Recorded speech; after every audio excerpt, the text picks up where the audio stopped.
morning, and welcome to Talk of the Town on 99.7, 1450 WHTC and WHTC.com. And we welcome you to Talk of the Town for this Wednesday, January 20th. I'm Gary Stevens. Abbreviated show today. We'll step aside at 11 o'clock for full coverage of the presidential inauguration from CBS News Radio. But before then, we'll have a CNBC update with Jessica Enninger. Deborah Rodriguez will have CBS News at the top of the hour. We'll hear the final remarks of President Trump in its entirety as he was about ready to board a plane, Air Force One for West Palm Beach. Patty Vandenberg will be joining us, What's New Around Howland, and we'll be chatting in the 10:30 segment with Allegan County Clerk and Register of Deeds, Bob Janetsky. Talk a little hockey with Bob as well. But in our first half hour, we talk with the other Clerk and Register of Deeds in Ottawa County, Justin Roebuck. He's on the other side of our Zoom connection this morning. Justin, good morning and welcome back to WHTC, and Happy New Year to you, sir. Happy New Year to you, Gary, and I would not be any good at talking hockey. Bob is totally the expert at that. It has been, I hate to say this, it has been 23 years since last I called a hockey game, but I still follow the sport. My dad played hockey with the Detroit Police Department, got to meet Gordie Howe and some of the great hockey players during their playing days. So awesome. We can certainly talk hockey with Bob, but with you, we will talk elections. We will talk Register of Deeds stuff as well. And let's put it this way. I know our listeners will have better questions than I do, but we invite them to call us at 395-1450, 395-1450. Let's get this topic out of the way first of all. Risk limiting audits of the November 2020 election have begun across the country. What are they about? Why are we doing this? And is it being done, and where in Ottawa County? Yeah, absolutely. It's kind of an interesting process, and it's really a newer, I would say newer in the field of election administration, probably over the past 5 or 6 years. We've seen them be utilized as a form of auditing across the country. But what a risk limiting audit essentially is, I think the easiest way that I've used to understand it is it's essentially a scientific poll of voted ballots that gives in aggregate a risk limit or a percentage of accuracy. So in other words, we obviously conducted our post-election audits late last year in December. And those audits were where we took a sampling of individual precincts, and we actually hand counted every single ballot in those precincts. And that was 100% match to the voting equipment, which is certainly encouraging, definitely what we want to see. With a risk limiting audit, it's a little different. It's conducted across the state of Michigan. The state of Michigan is pulling statewide. We're pulling over 18,000 ballots. And essentially what we're going to do is poll those ballots to see, okay, does this match up in the scientific polling sense with who the winner and who the second runner-up, what the election results ended up being in the race for president? Does this scientific polling of ballots actually equal that? So we here in Ottawa County, we're pulling a little over 592 ballots, so almost 600 ballots. We were in the city of Holland yesterday. That went really smoothly. It's kind of an interesting process, though. So what we do is we open up the ballot container, and we literally, there's a stack of ballots in front of us, pretty large, pretty big stack of ballots, and we've been given numbers at random. So basically, pull ballot number 185, ballot number 912, and ballot number 1032. And what we're doing then is just marking in the office of president what that ballot says. So those ballots are specifically marked. They're separated in a separate envelope in case we need to go back later and verify anything. But we're submitting those results to the state of Michigan. The Secretary of State's office is then going to plug this into a polling program, essentially. This is above my pay grade in terms of the science of it. And it's going to give us a rough estimate then of saying like this was an accurate result. Now, is this a regular occurrence, a statewide election, or is this a new occurrence? And is it a result of the squawk and the noise coming after November 3rd, 2020? So great question. It's not a direct result of anything that happened in 2020. We were actually a part of a pilot group of counties, and Stephen Deitch, who is my elections director here in the county, works for our office, was a part of a consortium of election officials across the state who kind of did a beta program of this starting last year, in 2019, rather. So we've been working on this for a couple of years. We did the same process in August as well, or for the March presidential primary. We did the same process here and across the state. So it's been kind of a work in progress, but I think it lends better transparency to the process. It's just one more tool in the toolbox of saying to our voters, here's what we're doing. We're looking into the accuracy and the integrity of the process and ensuring that. So it's been useful and interesting for sure.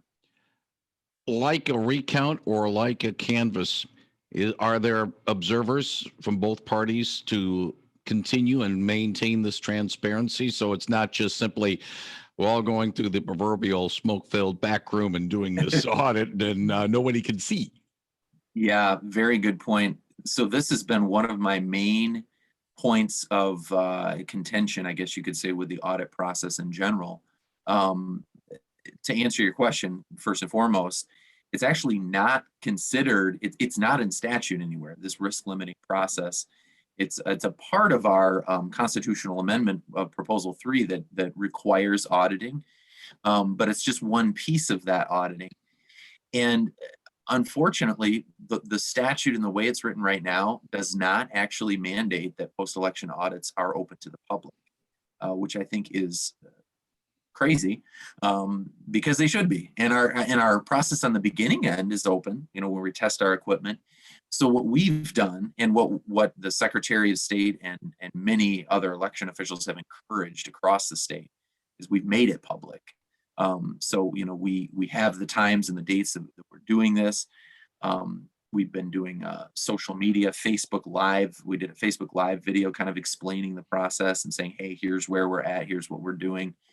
When we did our earlier post-election audits in December, we actually did them from the conference room at our office, and it was streamed on YouTube Live the entire time.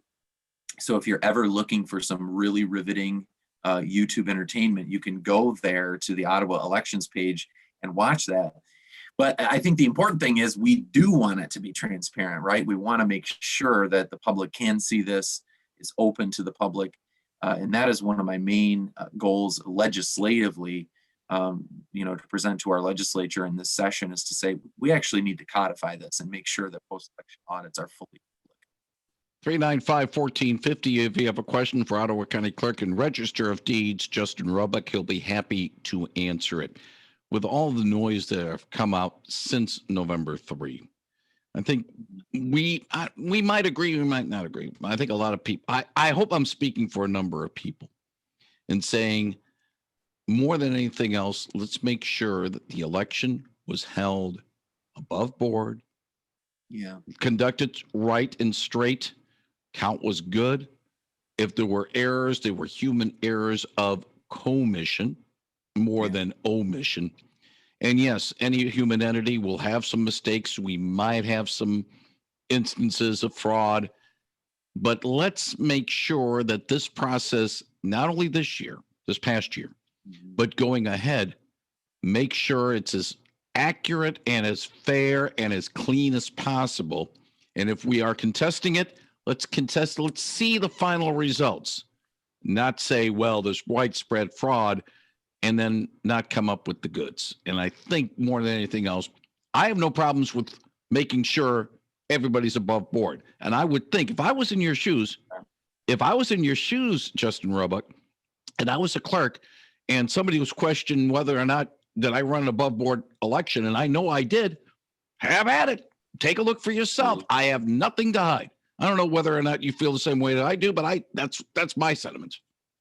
100%. I totally agree. I think it is so important to hold election officials accountable, frankly, and that needs to happen. We have some good laws on the books that need teeth and need to be enforced.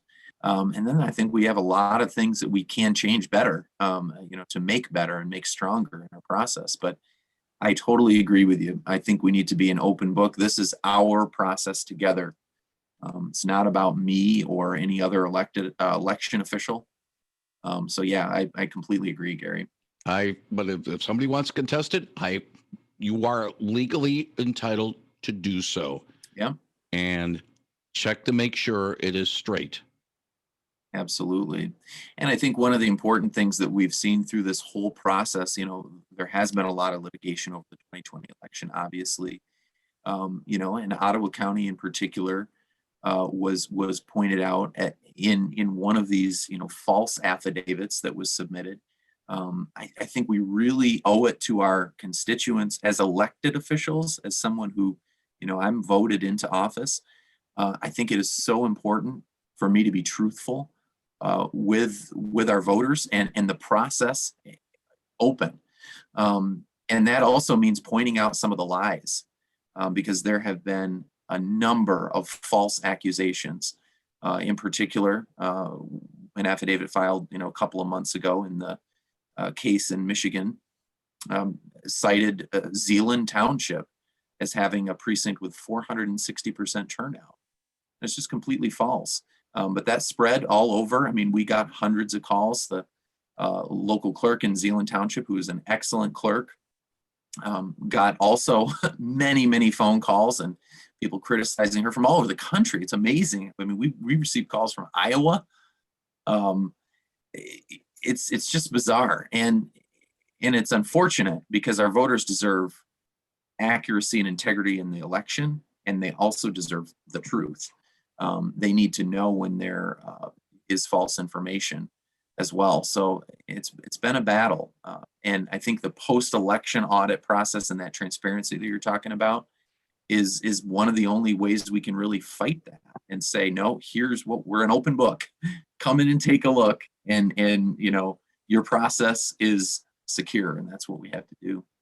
395-1450. Let's get to a call. Good morning. You're on the line with Ottawa County Clerk and Register of Deeds, Justin Roebuck. Yes, I have a question. I don't know if you're the person to answer this or not, but we see advertisements where they will protect your title for property that you own. Is that something that people should buy into? Well, that's a great question. Yeah, with title protection, or essentially, title insurance is a little bit different, of course, and that's when you go to purchase a property, and generally when that's, when there's a mortgage involved, you have to have a title insurance.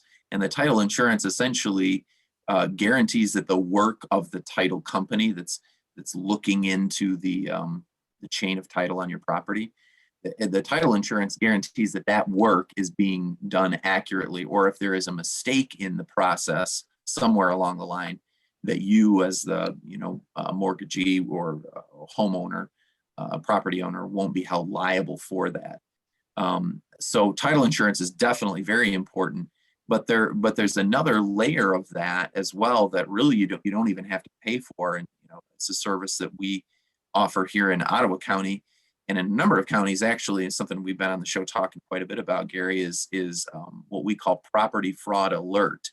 And essentially all that is, it's a free sign up on our website. If you go to miottawa.org/ROD for Register of Deeds, miottawa.org/ROD. You can sign up there. We'll send you a text, an email, or we even call you, whatever your preference is. When there's any transaction involving property record that has your name. And that just ensures that you keep track of and know what's happening on your property, because the reality is, property deed theft is real. Property fraud like that happens on a daily basis in the United States. We don't see a lot of it here in Ottawa County, but it's relatively a simple process for someone to record a document that could what we call cloud your chain of title. And that's a free service that we offer that just basically alerts you to the fact that something has been happening on your property. So feel free to go and sign up for that. But as far as title insurance, that's definitely a really critical part of our, land purchasing process that I would certainly recommend. And you actually are required to have that by almost every mortgage company. So I hope that makes sense to answer the question. Okay. Well, I did get a text yesterday because we are signed up with this at Ottawa. Oh, yeah. And but the last time I got a text, it was somebody with our name on it, and I couldn't find out much more about what exactly had been done with it. So I wonder what's the process after you get this text.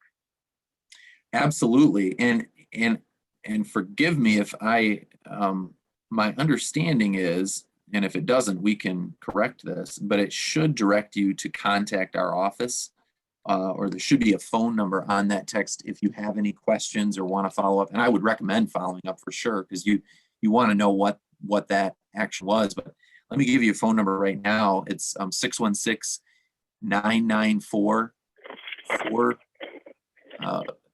It's 994-4510.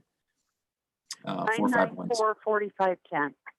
Yeah, and we would be more than happy. I mean, someone will answer that phone number right now, but we'd be more than happy to look that up for you, and kind of go through that process and make sure that you're fully aware what happened there.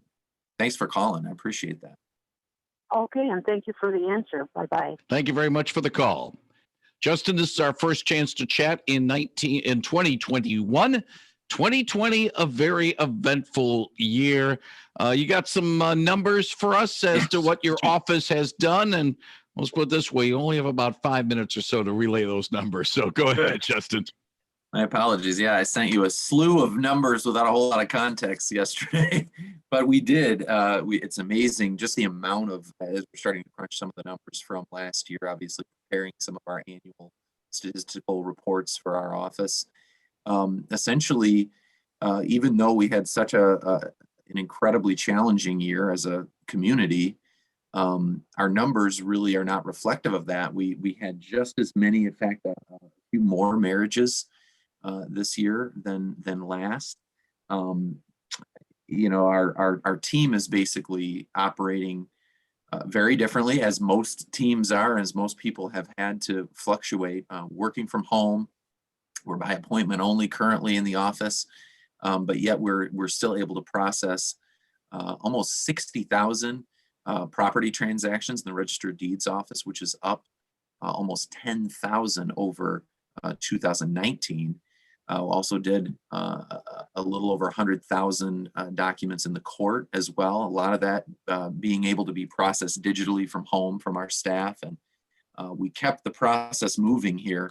And I just want to, give a public thanks to my incredible team. I certainly I have a frequent nightmare that I come into the office and I'm the only one there, and I could not do it. Without the team that we have in the Register of Deeds, the clerk's office, our elections division. We're very proud of them. But busy year. CPL's a little bit of an outlier as well. We have almost double the number of concealed pistol licenses issued in 2020. So it's been a busy year for our office and for the community. The numbers, by the way, in a public document. Your office does supply this public document, first of all, to the Board of Commissioners. You have to report to them, and then you have it available through the website, right? Yes, we do. Yeah, and just this morning, what I sent you was kind of a first look. We're still preparing that, finalizing some of those numbers for our annual report that'll be out a little bit later in the year, but absolutely available from our office for anyone who's looking for those. Now let's. We have a final few moments here because the protocols are still in place and probably will be in place at least through the month of February, if not into March, especially with this new strain of COVID-19, a more contagious strain that's now in Michigan, probably will be a scourge for us in the month of February. How can people get things done with the Register of Deeds and with the county clerk's office? Yeah, that's a great question. So currently we are by appointment only, trying to minimize, minimize, the in-person contact for our customers and for our staff, but also this staffing arrangement helps us to maintain some staffing at home remotely. So if we do get an outbreak or something happens with quarantine and within our office, we can actually flip the teams. So the team that's working at home comes into the office, and it's a seamless process for our customers. We don't have to interrupt customer service that way. So we are by appointment only. There's a lot of services though that you can get done online and by mail. So really the only two things that require specifically an in-person visit with our office are notary public application. So if you want to become a notary public, you do have to come before our staff to take an oath to do that, and concealed pistol licenses. So those two items are things that we require appointments for. You can certainly get an appointment for anything else if you need that in-person service. Real quick. We're Yeah. talking both new and renewal in both notary Good and question. CPL. Everything for notary. Notary application. Renewal notary is essentially like another notary application. So yes, the CPLs though, that's a great point. Thanks for pointing that out. CPLs can be renewed online. So if you just go to our website, you get all that information, the phone numbers to call, the times that we have available and so forth. But renewal concealed pistol licenses, you can do completely online, and you can find that online app at miottawa.org/clerk. One quick question about CPLs, and then we'll button up the conversation this morning. What if somebody is trying to renew their CPLs and all of a sudden there's a flag? It's been flagged up. Maybe your office notifies them, hey, we have a flag on the situation. You cannot renew it online. Then you have to set up the appointment with them in that regard. Yeah, that's correct. And actually, we would notify that person by mail if there was a flag on the records. It's an interesting process because the county clerk is really just the conduit. We issue the license physically and take the application, but Michigan State Police actually does the background investigation and the background checks for CPLs. So really, most of the time, it's an issue with MSP, but we help customers all the time facilitate and navigate those issues. And so we can certainly help with that. But if you do receive a letter like that, feel free to give us a call. The phone number's right on that document, and we kind of walk people through that. Yeah, I'm just kind of wondering, sometimes, as you say, when we talked about the Deeds situation where, hey, there's somebody causing something issues and it's not right. Sometimes you get that situation with the CPL too. Yeah, absolutely. And CPLs are not actually public information. So a concealed pistol license is not something that it's a private, application and private process. So we actually have to verify that you are who you say you are before you interact with us, and we give you information on even your CPL application. So that's a good point, and that's something that we are very conscientious of. And if something ever happens with that process, we would definitely be contacting the customer. Ottawa County Clerk Justin Roebuck, thank you very much for joining us this morning on Talking Town. Wish you and everyone, the staff, good health and a good month ahead. And if all goes well, we'll do this again in February. Sounds great, Gary. Same to you. Thanks for having me. Thank you very much, Justin Roebuck on 99.7 and 1450 WHTC.